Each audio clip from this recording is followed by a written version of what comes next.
diaspora, bonjour YouTube, j'espère que tout le monde se porte bien. Aujourd'hui, nous allons encore parler de réussite. Nous allons parler de l'état d'esprit. Nous allons parler de comment transitionner d'une classe à une autre. Parce que ma belle, pendant que tu réussis, il y a une chose que tu vas remarquer. Tu vas partir d'un palier de réussite vers un palier plus élevé de réussite. Et les paliers de réussite ne fonctionnent pas de la même façon. Je veux parler de l'état d'esprit. L'état d'esprit que tu as aujourd'hui n'est pas celui que tu dois entretenir quand tu as réussi, quand tu t'es élevé dans la vie. Non, parce que à chaque niveau, il y a des codes, il y a des principes, il y a des façons de se comporter, il y a un savoir-être. Oui, le savoir-faire est très important, mais le savoir-être est aussi très important. Je parle aussi dans cette vidéo à toute personne qui souhaite transiter vers des sphères et des dimensions de réussite où l'état d'esprit est celui de l'établissement. Les gens sont posés, les gens savent ce qu'ils font, les gens sont solidement ancrés dans leur réussite. Ils ont une certaine renommée, une certaine notoriété. Ce sont des personnalités qu'on ne dérange pas beaucoup. Mais quand on les rencontre, votre vie peut totalement changer. Tu es un homme d'affaires, tu es dans la diaspora et tu te dis, mais comment est-ce que je rencontre ces gens? Où est-ce qu'ils se trouvent? Parfois, c'est les natifs de ce pays. Donc, pour toi, c'est les étrangers. Comment est-ce que je les rencontre? Comment est-ce qu'ils fonctionnent? Ou alors, tu y es déjà arrivé, mais tu n'as pas pu y rester. Pourquoi? Je vais te dire dans cette vidéo pourquoi. Je vais te parler de l'état d'esprit du old money et de l'état d'esprit du new money. Et à la fin de cette vidéo, toi-même, tu vas tirer les conclusions. Tu vas te demander où est-ce que je me pose vraiment au niveau de l'état d'esprit et qu'est-ce que je dois faire si je souhaite améliorer mon positionnement. C'est quoi le old money? Quand je parle du old money, je ne parle pas surtout de la fortune. Je vais surtout parler de l'état d'esprit de ces gens. Et c'est quoi le new money? Je ne vais pas aussi surtout parler de leur fortune. Je vais parler de l'état d'esprit derrière. Le old money, comme vous pouvez l'entendre en français, peut se définir comme les anciennes richesses. Mais on utilise beaucoup l'expression old money pour définir cette tendance des familles et des dynasties qui ont leur origine dans le passé. Ce sont des familles qui se sont enrichies. En Occident, par exemple, elles se sont enrichies, beaucoup d'entre elles, dans l'esclavage. Oui, malheureusement. Mais vous avez aussi ces autres familles, ces autres personnalités, ce groupe de personnes qui se sont investies dans la construction des grandes villes, des grands ponts, des grandes forteresses. Beaucoup de gens dans le passé ont fait de leur argent, leur fortune dans ces richesses, dans ces canevas. Et ces richesses sont solidement ancrées. Elles passent de génération en génération. L'une des caractéristiques du old money, c'est qu'ils ont trouvé des modèles pour pérenniser leur fortune. Ils ont trouvé des systèmes pour que la fortune ne se dilapide pas. Et ces fortunes sont encore aujourd'hui parmi nous. Ce sont des royautés, des principautés, ce sont des grandes fortunes, des industries commerciales. Je vais penser aux voitures comme Ford, je vais penser aux cosmétiques, à l'habillement, des noms comme Chanel. Il y a des fortunes comme ça qui sont encore parmi nous aujourd'hui et elles existent. Je veux surtout parler de leur état d'esprit. Je souhaite parler de cet état d'esprit que plusieurs personnes aiment et on ne sait pas comment accéder à ces sphères. Comment est-ce qu'on peut entrer pour bénéficier de leur façon d'être, leurs relations, leurs recommandations et peut-être des financements. Le old money est très discret. Les gens du old money ne s'affichent pas. Ils ne font pas de bruit. Nous avons les réseaux sociaux aujourd'hui, on les voit à peine.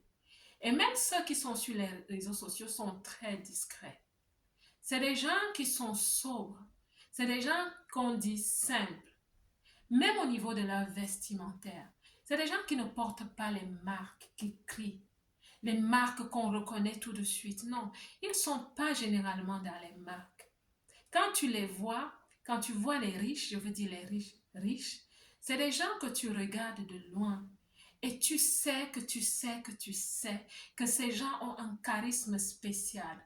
Leur vestimentaire est sobre et simple, mais tu sais que c'est des gens fortunés, même si tu ne les connais pas.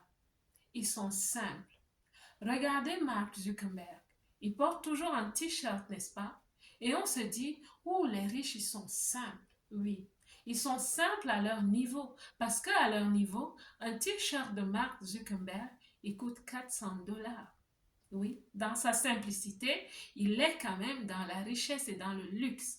Et c'est ce qu'on appelle dans leur milieu le quiet luxury. Le quiet luxury ou alors le luxe simple, le luxe calme, le luxe silencieux en fait. Le luxe silencieux, c'est une façon d'être luxueux sans beaucoup parler, sans faire du bruit. Le quiet luxury. Ils sont simples, mais ils sont très luxueux. Dans les choix, dans tous leurs choix, ils sont très simples et ils sont très sobres. Le old money. Le old money ne fait pas de bruit. Les gens du old money s'instruisent aussi beaucoup. Ils lisent énormément. Ils se cultivent parce qu'ils aiment avoir des conversations. Ils valorisent les idées. Ils aiment s'asseoir autour de la table pour discuter des choses valeureuses, les choses de ce monde. Les gens du old money, des richesses anciennes, ont certaines valeurs. Ils ont dépassé le niveau de la recherche de la sécurité, l'appartenance, l'estime de soi. Ils sont au niveau de l'accomplissement. C'est des gens qui aiment s'accomplir et ils aiment faire de la charité. Ils sont dans la charité, dans la philanthropie. Le old money dit toujours que la richesse ne fait pas de bruit. La richesse se manifeste simplement. Je viens de vous parler du old money. Je vais maintenant vous parler du new money. Le new money, c'est tout ce que nous voyons ces jours-ci sur les réseaux sociaux. Les gens du new money, les nouvelles richesses, donc les nouveaux riches, sont des personnes qui sont parties de presque rien. Ce sont des personnes qui sont parties des familles très humbles, très modestes, et ils se sont construits eux-mêmes. C'est des gens qui ont énormément travaillé. C'est des gens qui ont des modèles, des systèmes qu'ils ont mis en place pour créer des fortunes, pour créer leur richesse, leur argent.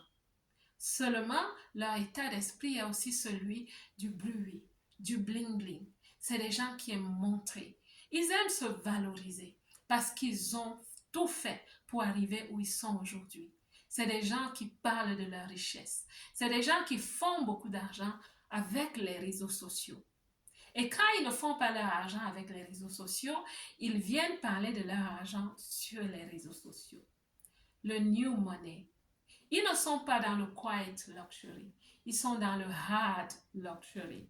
Ils aiment bien dire work hard, play hard. Pourquoi? Parce qu'ils veulent montrer qu'ils ont réussi. Ils sont arrivés à ce point. C'est aussi des gens qui parlent beaucoup de liberté financière, oui, parce que c'est des gens qui sortent des familles où ils avaient un peu ils étaient dans la pauvreté. Ils étaient liés dans les chaînes de la pauvreté. C'est pour ça qu'aujourd'hui, ils parlent de liberté financière, parce qu'ils travaillent pour briser ces chaînes de la pauvreté. Par contre, les old money, les gens riches, des anciennes richesses, des anciennes fortunes, ils ne parlent pas de liberté financière parce qu'ils n'ont jamais été enchaînés dans la pauvreté. Ils sont nés dans la richesse. Ils n'ont fait que pérenniser leur richesse. Ils parlent surtout d'investissement, de multiplication d'argent. Je viens de vous parler de 2 sillons de richesse ou alors de manifestation de style de vie des personnes qui réussissent dans ce monde. Et tu feras partie de l'un ou l'autre. Je ferai partie de l'un ou l'autre. Donc aujourd'hui, tu dois déjà le savoir et tu dois déjà faire ton choix. Et pour toute personne qui souhaite transitionner ou qui souhaite intégrer la sphère de la société, qui réussit comme les old money, de la société où l'argent ne fait pas de bruit, où la fortune ne fait pas de bruit. Si tu souhaites intégrer cette société, je souhaite te dire une chose. Tu dois commencer à croire au coaching. tu dois commencer à travailler sur toi. Tu dois commencer à déraciner de toi tout ce qui a envie de se faire voir, tout ce qui a envie de s'exposer, tout ce qui a envie de te pousser à montrer ta richesse, à exposer ta richesse. Parce que les gens du old money, ce sont les gens du Gotha. Et les gens du Gotha, c'est-à-dire la crème de la société, c'est des gens qui protègent leur richesse. C'est des gens qui ont même un peu peur des représailles de la société qui ne réussit pas.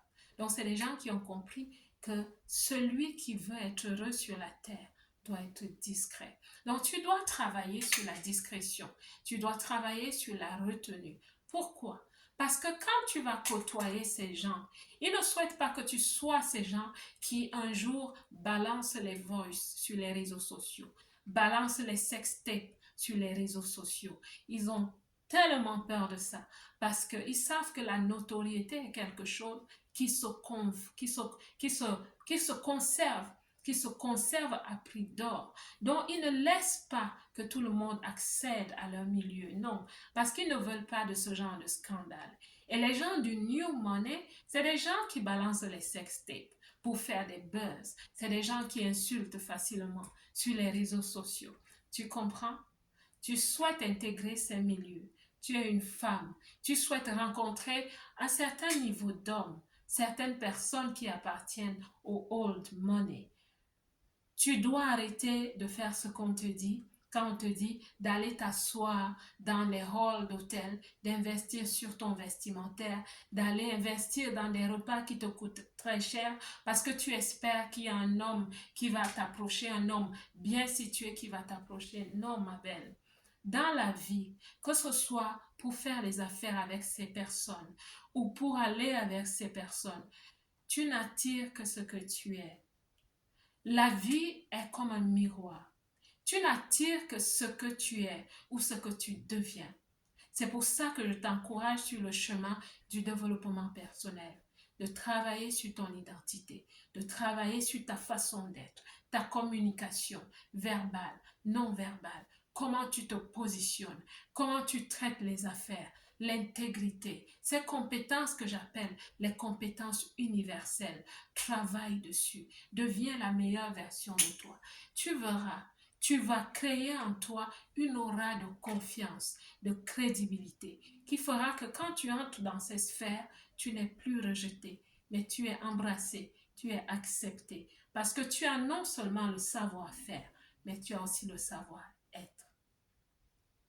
J'espère que cette vidéo va aider quelqu'un, parce que nous sommes tous sur le chemin de courir vers notre réussite, vers la réalisation de nos destins. Et pendant que tu avances, pendant que tu évolues, tu vas rencontrer des gens. Et des gens avec qui tu souhaiterais être, faire des affaires, vivre. Mais comme je te dis, tu ne peux retenir dans ta vie que ce que tu es. La belle diaspora, j'espère que Dieu te bénisse avec la compréhension de ces choses. Parce que tu ne peux pas échapper. Tant que tu réussis, tu vas passer de gloire en gloire. Et tu vas rencontrer des personnes qui sont déjà glorieuses. Il faut savoir captiver leur attention. Il faut savoir les retenir et entretenir ces relations. La belle diaspora, que Dieu vous bénisse. Quant à moi, je vous aime.